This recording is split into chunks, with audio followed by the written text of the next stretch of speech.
ने इस उम्मीद के साथ अपने शहर में वापस कदम रखा था कि शायद जो दुनिया 6 साल पहले उजड़ गई थी, जिस लड़की से मैंने प्यार किया था वो तो रातों किसी और की हो गई थी। Please trust me. अब तुम्हें जो ठीक लगता था तुमने किया, अब मैं वो करूंगा जो मुझे ठीक लगता है। निकल जाओ अभी के अभी इस घर से। अब उसे समेटने का टाइम आ गया था, लेकिन ऋषि और कनिका की बातें सुनकर उसे यकीन हो गया था कि वो शायद गलत थी। उस रात ऋषि को चीट करने के बाद तुम प्रेग्नेंट, और ये तुम्हारा बेटा है। कनिका ने ऋषि के लिए हर टूटी कड़ी को जोड़ दिया था। ऋषि को ये एहसास हो गया था कि आरव नव्या के धोखे की निशानी है। You cheat! तुम्हें शर्म नहीं आई इस बच्चे के साथ अपने घर आने पर? मैंने कोई चोरी नहीं की है, आरव मेरा बेटा है। देखा ऋषि, इसे इसकी गलती का बिल्कुल भी अफसोस नहीं। वेट, इससे कोई भी सवाल करने का कोई मतलब नहीं है। याद है इसने पिछली बार क्या किया था? उसके बाद तो ये कोई भी शर्मनाक हरकत कर सकती है। आई एम श्योर ये बच्चा भी उसकी किसी हरकत का नतीजा होगा। इस बच्चे को मेरी आंखों के सामने से ले जाओ, वरना नहीं, मम्मी से दूर रहो। तुम लोग गलत आई हो और मेरी मम्मी से बात भी मत करना।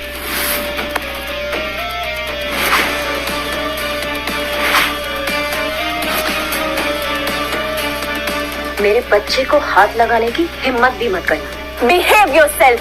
शायद तुम भूल रही हो कि तुम ऋषि शेखावत से बात कर रही हो, समझे? नो वंडर है बच्चा इतना बदतमीज है। माँ के गुण है इसमें। ये सिखाया तुमने अपने बच्चे को? और एक सिंगल मदर से क्या उम्मीद कर सकते हैं? मम्मा को कुछ मत बोलो, आप कर लो। नोवेस का मुंह बंद करो, वरना पिछली बार तुम्हारे बेटे पर हाथ उठाया था, इस बार तुम्हारे पे उठाना पड़े। हाथ उठा कर तो दिखाओ। ये सुनते ही नव्या ने पीछे पलट कर देखा तो ये आवाज किसी और की नहीं बल्कि अविनाश आहूजा की थी। उसे देखकर नव्या शॉक्ड रह गई थी।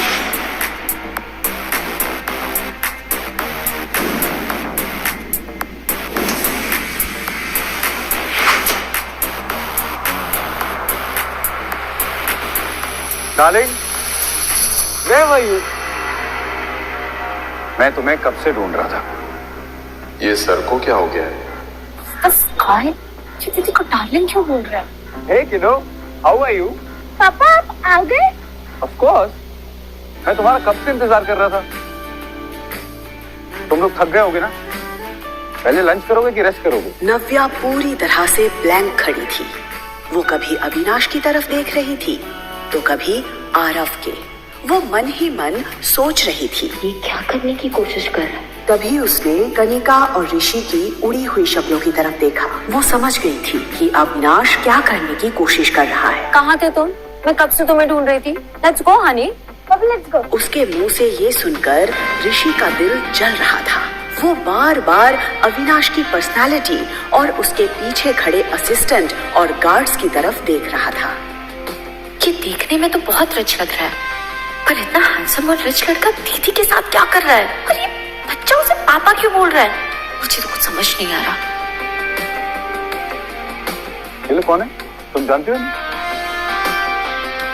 Not really. नव्या ने इतना कहकर एक ही पल में ऋषि और कनिका को उनकी जगह दिखा दी थी। Let's go. Of course kiddo. Prashant, yes sir. गाड़ी निकालो। Yes sir.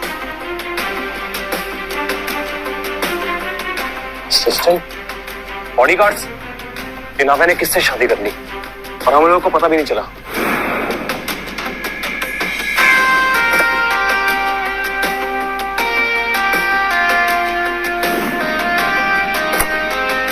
The hell?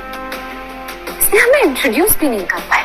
जैसे ही नव्या वहाँ से निकली उसने सुकून की गहरी सांस ली। इतने सालों में उसने ऋषि को भुला जरूर दिया था, लेकिन आज उसे कनिका के साथ देखकर उसके जख्म मानो ताजा हो गए थे। उसे एक अजीब सी बेचैनी हो रही थी और ये बात अविनाश उसके चेहरे पर साफ देख पा रहा था। पापा हम कहाँ जा रहे हैं? Aarav, what is wrong with you? तुमको पापा क्यों बुला रहे हो? पापा नहीं है। तो मम्मा वो मेरे पापा है, मुझे पता है। नो आरव, नहीं, प्लीज उनको पापा मत बुलाओ। थैंक यू सो मच उस वक्त हमें उन लोगों से बचाने के लिए। Really? I think तुम्हें थैंक यू से पहले सॉरी बोलना चाहिए। मुझे पता था सर इतनी आसानी से लड़की को नहीं छोड़ेंगे। नव्या को भी फील हुआ कि शायद उसने अविनाश पर पानी फेंककर कुछ ज्यादा ही रिएक्ट कर दिया था। I know I was wrong. मुझे वैसे रिएक्ट नहीं करना चाहिए था। आपने मेरी पेरेंटिंग पे सवाल उठाया था, इसलिए मैं खुद को रोक नहीं पाई थी। पर फिर भी गलत थी मैं। I am sorry, I am really sorry. पर अविनाश को देखकर लग रहा था जैसे उसे नव्या की बातों में जरा भी इंटरेस्ट नहीं था। Are you listening? मैं आप ही से बात कर रही हूँ। हम गाड़ी साइड में रोक दो, हम यहीं से टैक्सी कर लेंगे। What? My God, कितना एटीट्यूड है। मैंने सोचा इन्होंने मेरी हेल्प की है तो मैं सॉरी बोल देती हूँ। मैंने कुछ ज्यादा सोच लिया। गाड़ी अभी रोकिए, अभी की अभी रोकिए गाड़ी।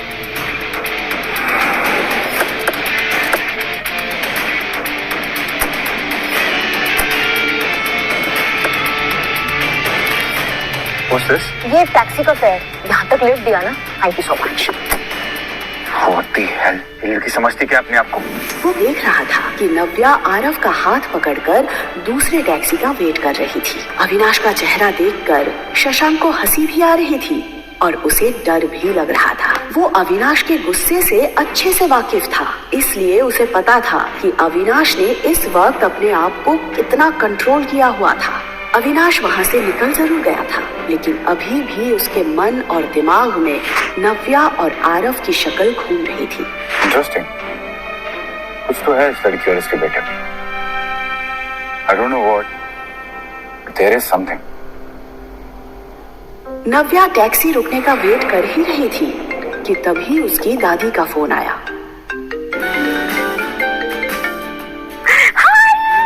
हाय बेटा नव्या, कैसी है तू बेटा? चंडीगढ़ में आपका स्वागत है। नव्या हमेशा से अपनी दादी के सबसे ज्यादा करीब रही थी। नव्या के घर से जाने के बाद शिखा और कनिका के बिहेवियर से परेशान होकर मीनू दादी ने भी कुछ साल पहले सिन्हा मैंशन छोड़ दिया था।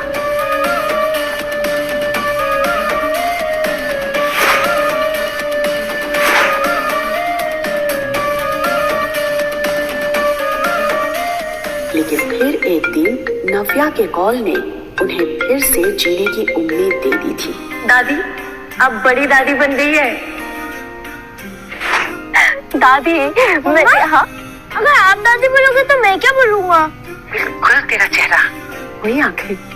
और आरव, आप मुझे सुपर दादी बुला सकते हैं। सुपर दादी! देख, दादी तो मैं हूँ ही और साथ में सुपर पावर भी है, तो हुई ना मैं आपकी सुपर दादी। सुपर पावर वाली सुपर दादी! वैसे दादी आप सोशल मीडिया पे बड़े एक्टिव हो। मैं परसों ही आपके आउट हाउस की पिक्चर्स देख रही थी। वो गार्डन पहले से भी बहुत सुंदर हो गया है। अब अमरूद का पेड़ जो हमने साथ में मिलके लगाया था।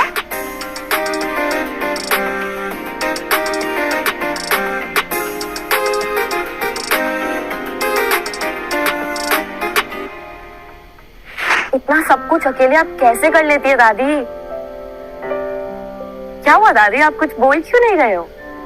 क्या बोलूं नव्या, जिस लड़की ने इतने सालों तक अकेले सब कुछ हैंडल किया, तो मुझे पूछ रही है मैंने ये गार्डन कैसे मेंटेन किया।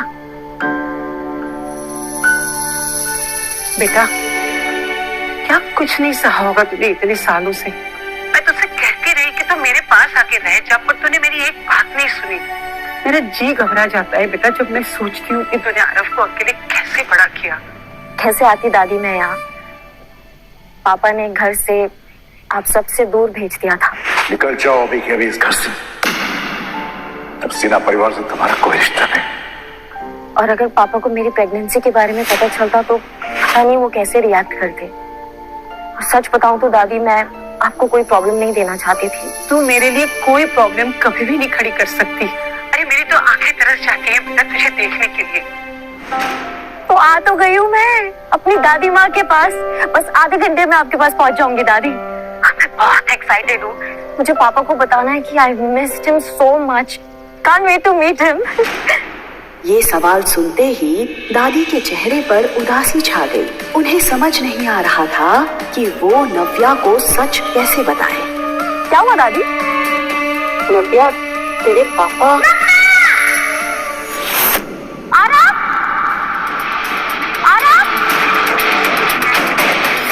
क्या हुआ था आरव को? क्या अपना पाएगा सिन्हा परिवार नव्या को? आखिर क्या था अविनाश और आरव का रिश्ता? क्या बताने वाली थी दादी नव्या को? जानने के लिए सुनते रहिए द रिटर्न, सिर्फ पॉकेट FM पर।